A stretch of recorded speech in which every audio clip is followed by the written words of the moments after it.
Good morning, everyone, and welcome to another wonderful interview that we have scheduled today with Virtuosi of Houston. It took us a long time to finally get this organized. Everyone is very, very, very busy. So what I'd like to do is just delve into a little bit of the history and, of course, Andre and Franz, and talk a little bit about where your backgrounds in terms of your music careers, international music careers, and all of the things that you've done, and then how that has transpired into the project that you've built here.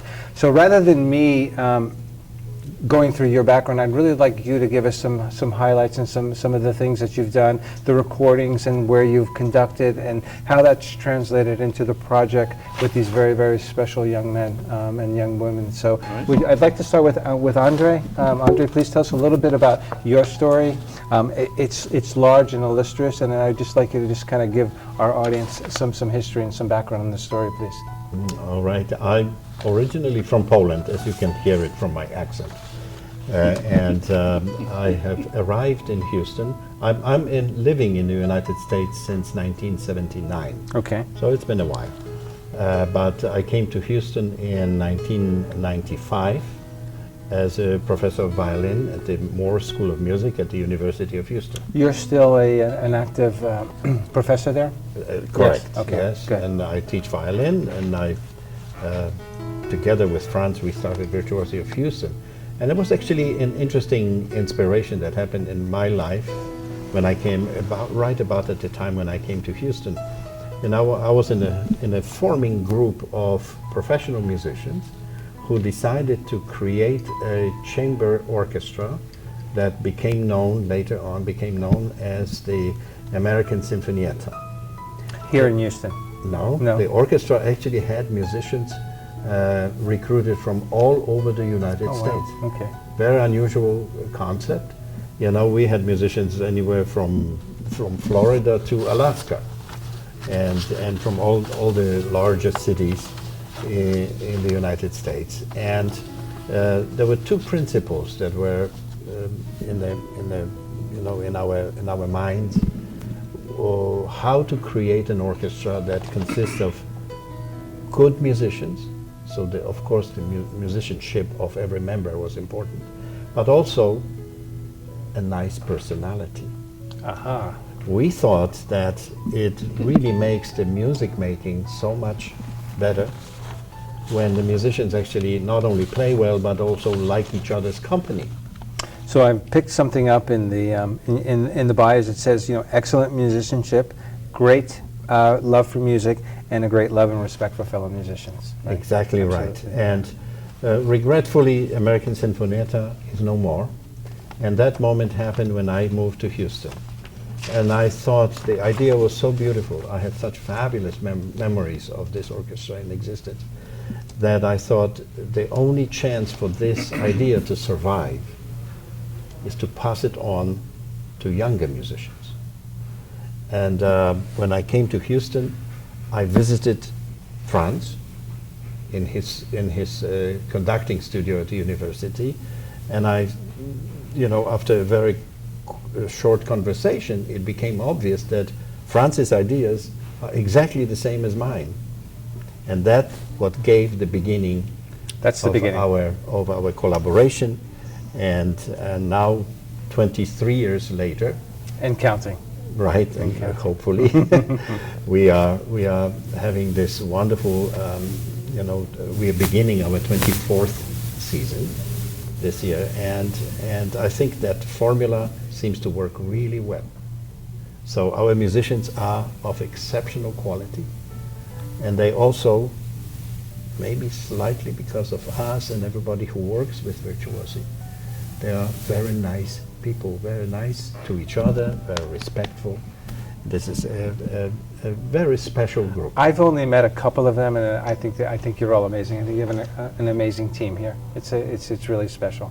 It's very special. Wow, thank you guys are very fortunate, and they feed you, right? So that's it. Well, you know what? This may be. There's an interesting formula about that. Yeah. You probably heard that too.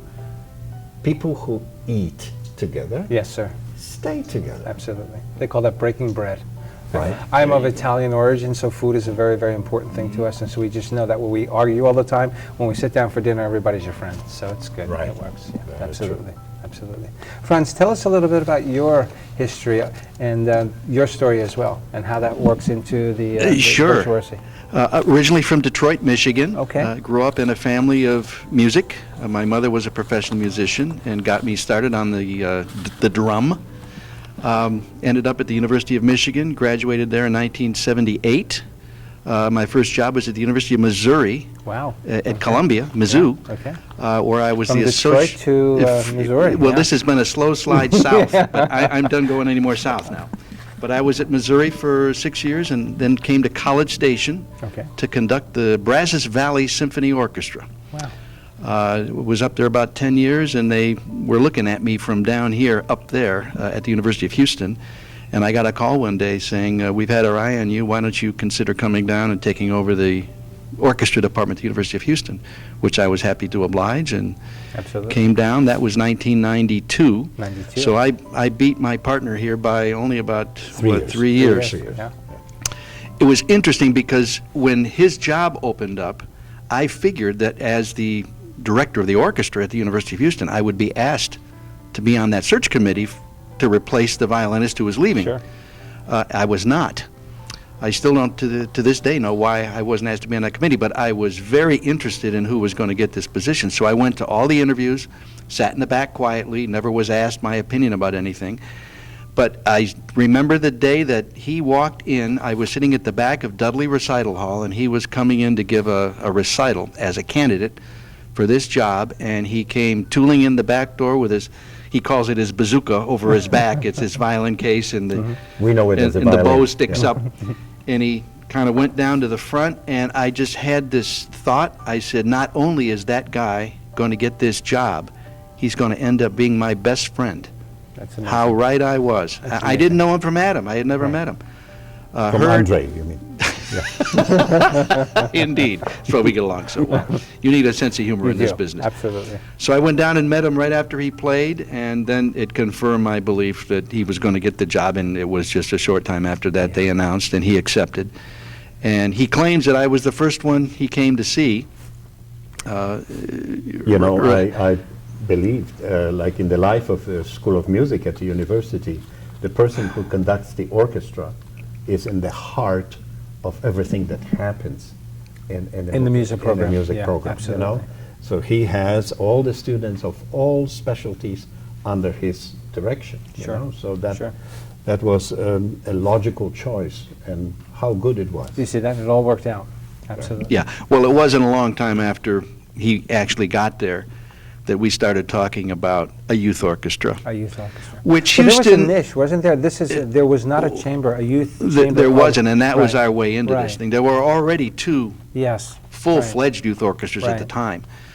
The city did not need another huge, 6 orchestra. Right.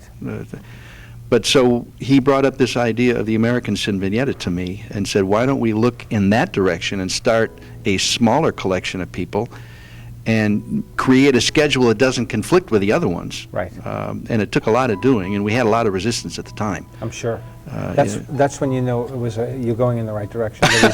Indeed. Yeah, And there were several years where we weren't sure we So were did going to the survive. resistance come from the school program? Did it come from the where did it come from? The establishment, what was already here in Houston? Well, yes, Yeah, obviously, okay, yes, yeah. yes to that. But the challenge was getting the word out to the schools that we were starting a third youth orchestra in the city, but Yeah. this was going to be different. That was the hard part. Right. What makes you so different? Right, right. Well, the repertoire is what makes Of this so course. different, and the size of the group. You know, the size of the group actually also contributes to a very high demand for really quality playing. Because the orchestra is smaller, if I could use the word, there is nowhere to hide, right? Yeah. One either plays well, They're saying yes.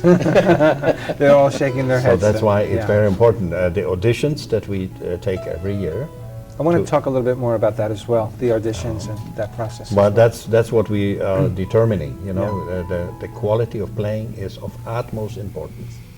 And the young musicians are from 11 to 18 years old. Is that true? Yeah. Yes. Yeah, approximately. Uh-huh. The 11 years olds are usually somewhat of an exception, you know, because there is also a social component to that, right, to the orchestra. However, we have been very fortunate. One of our persons who joined us here joined us. How old were you? It's been a long time, I don't remember. I think the answer to that is 11 or 12. 11, yes, and he was a short young man. I understand that the story is that his legs were up in the air. They didn't, Right. didn't touch the ground. When he played, his feet would go like this. Not to embarrass you, but that's... No, but it was the It's a good quality of memory. his playing Yeah. that determined that we want him. Absolutely, absolutely. So let's talk a little bit about the audition process, and then you know there's galas, and there's a business side to this as well, and let's talk a little bit about that as well. And in 25 years or 23 years of history, and Houston is a dynamic city. I think from coming in 1992 to where it is today, it's changed quite a bit. The dynamic of how the investment in arts, and then we've got an international community. So let's talk a little bit about auditions and the selection process, and some of the things you do as far as the galas. Some of the alumni as well. I mean, you've got some really accomplished alumni as well, and you've got some very, very talented guys here as well. So there's a lot to talk about. So I don't know where you want to start. Well, the auditioning process requires a lot of effort to contact different schools, different groups of musicians, different teachers, public school teachers, private teachers. And we have one person who is doing a fantastic job with that. Her name is Karen Needham. Okay. And she is our guardian angel for the... Angel of Mercy. Yes, there we go. Well, she has been very successful in contacting the important musicians and the teachers, and so we are very blessed with that. That's great. So Karen, does she also speak with the parents as well? I'm sure, of course. Right. Yeah. Of course. Yeah. Yeah, we So do too. the recruitment part of it, and then of course you bring them in for the auditions are competitive, aren't they? Yes. Quite, Yes. quite. And there's about as many that don't make it as do. Right. People don't realize. If you can't keep up, if you're deficient in some kind of a technical skill or musical skill, a lot of times we'll say, why don't you come back, try again next Right. year. I was going to ask you. So if they don't make it, let's say for one They can come audition back. session, they We've can come actually back. had people who came for 2 years that didn't make it, Wow. and still came a third year and made it. And made it. I mean, that's that's great. Right. That's absolutely. great. Do you have a specific method that you use to bring them along? Yeah. A Teach methodology, yeah, methodology. expectation Yeah. of what they play. They have to play scales for us. Okay. They have to play a prepared piece that is their choice, can be Okay. a concerto, sonata, Sonata. etude. Okay. And then we've got prepared excerpts from the standard literature that they get in advance, and they work on those as well. There's about four standard excerpts per- from different per different instrument. orchestral works. instrument. Also, Okay. Yeah. specific to their instruments, and I think the idea is that these excerpts and the repertoire that we choose is not something you would associate with young musicians. So we do the real repertoire. Let me call it the adult repertoire. The adult repertoire. Classic in its sense. Right. No watered-down No arrangements of right, anything. no. When we pick a piece, it's the same thing the Houston Symphony would Symphony play. play, Same absolutely. parts. So they're getting the real thing It's the real. and not It's- an it's right. arrangement, It's not not a watered reduced down. version Right. of something, Right. ever. In fact, Houston Symphony, we have been asked a few times by now to have performances or what is Side by called a side. Side by side. with the musicians, with the professional musicians. I've of seen the some of the. Houston Yeah, you guys are amazing. Amazing. Yeah. And that's a special day always for us. I'm sure it is, absolutely. And then what about, let's go back to the business side of this a little bit for those that, on the back end of it, the nonprofit and then contributors Right. and concerts and, logistics and things of that nature. How does that work for you guys? Well, any nonprofit organization like this operates in two parts. It's what your product is, and in our case, it's music. Sure. But then you need the business side of the equation Absolutely. to be able to make it possible for the music to happen. Absolutely. And we have a brilliant board of directors, a brilliant executive director, Patty Murphy, who's just out of sight there. This studio, for instance, belongs to the Memorial City Mall. I don't know if you're going to pan around the whole place. This has got to be one of a kind in the whole country. I think so. We are in a shopping mall right You now, are. in a studio given to us by the mall, by Metro That's National. amazing. Yeah. So we are blessed with a fantastic board of directors and management, as he said, Karen Needham, Patty Murphy, there's Steve, and there's Candace. We've just got a wonderful group of people working for us to make it all possible. I would say working with you, right? Absolutely. Yeah, absolutely. That's the only way this works. And has that grown for you on that side of the... It's that- interesting because it's kind of a seesaw. Sometimes you get a better business year than you do a musical year, Sure. and other times you get a better musical year. It just depends on the year. We're more consistent now. I mean, we just finished 23 years, Sure. so we've kind of got the drill down.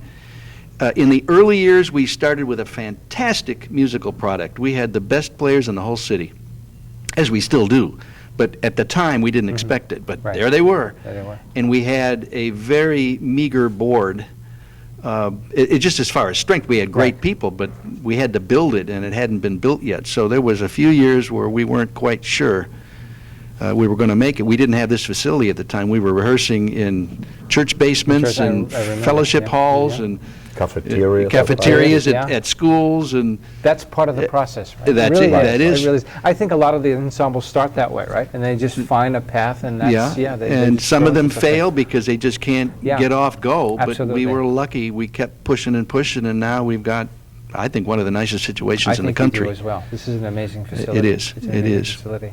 So that's kind of the business side of that. So you're looking at let's talk a little bit about some of the alumni.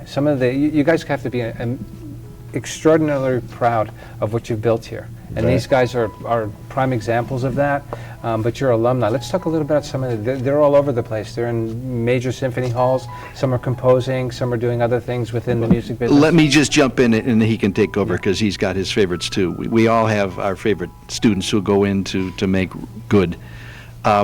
Generally speaking, in any given year, we've got a 90+% membership of people who are destined to be music majors. So you take any one of our orchestras over the last 23 years, and about 90% of the membership is going to go into music as a vocation. What do you attribute that to? Is it just that it's because they Well, understand it? You set a path for them, then expectations? I think it's the question of the passion, Yeah. that they, and the love for music that they get from our activities. Yes. And some of them actually are so accomplished now that we have a former cellist, for instance, who is a principal cellist in Hamburg, Germany. To get that position, he had to compete against Oh, absolutely. probably tens, absolutely. if not hundreds, Oh, absolutely. of other cellists from all over All the over the world. world. Sure, sure. So We've and got, he got the position, right? Betty Macias, our flutist, right? she's now in, I believe, Brussels. Brussels. At In the Brussels. Brussels Opera, Europe. principal Wow. flute. Unbelievable. And many of our violinists. There's a wonderful family of the Vandiver Carolyn siblings, Vandiver, right? Who placed so well in the musical world, and they are members of chamber orchestra, professional chamber orchestras. They're teaching. Some of them, I think, Ashley is teaching in Ottawa in Canada. Yeah. And so it's Well, it's Courtney incredible. just made or Courtenay, excuse me, just was admitted to the Houston Symphony. It's amazing.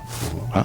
How competitive that is to get the seat. In it. It's just Well, those are the amazing. kind of Yeah. young people One we get. position, One position, 150 people. at least. Sure. Yes. That's right. You have to be like proud parents. You're watching them grow, right? Indeed, Yeah. we are. Yeah, we are.